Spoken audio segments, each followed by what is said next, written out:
ABS-CBN teleserye, mas pinanood kahit walang prangkisa. Dirty Linen, mataas ang viewership ng finale nito.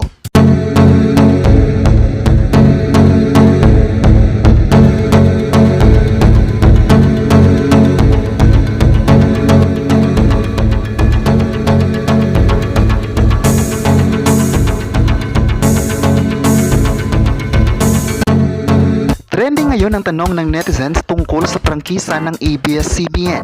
Ayon pa ng netizens, mabibigyan pa kaya ito ng prangkisa sa bagong administrasyon.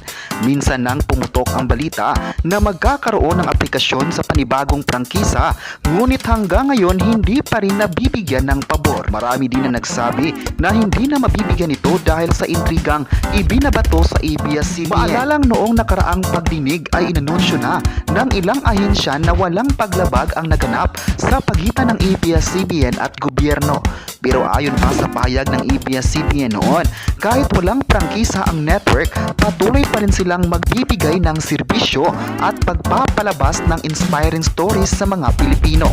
Hindi na rin daw network ang ABS-CBN kundi isa na itong content provider. Naniniwala ang ABS-CBN na wala silang anumang paglabag sa gobyerno at nakikita naman ito sa pagdinig sa Senado.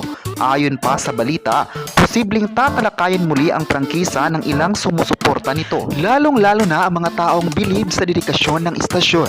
Kung maibabalik na ang prangkisa ay paniguradong marami sa mga Pilipino ang sasaya at magbubunyi. May nagsabi pa na malapit na itong masisilayan ang prangkisa.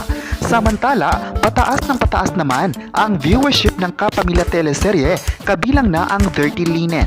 Sa finale nito, panalo ang TV ratings nito na nakakuha ng 5.5% TV ratings habang ang naitapat nito na Amazing Earth ay nakakuha ng 5.1%. Kahit walang prangkisa, panalo talaga ang ABS-CBN. Di maitatanggi na world class ang mga contents na ipinalabas sa Kapamilya Network. Wala man silang prangkisa sa ngayon, nananatili naman ang positibong komento mula sa mga viewers. Ayon pa ng netizens, sana masisilayan muli ang prangkisa ngayong taon o kaya sa susunod na taon.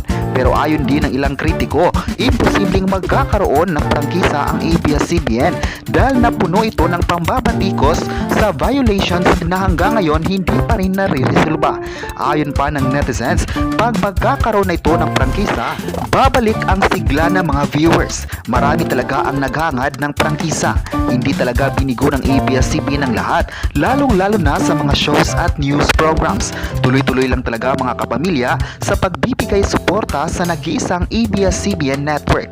May mga araw din talaga na muling buksan ng ABS-CBN franchise at babalik na sa dati ang lahat. Kayo, anong masabi nyo na pinag-usapan ng netizens ang prangkisa ng ABS-CBN? I-comment na kung excited ba kayo dito at huwag kalimutang i-subscribe ang ating YouTube channel.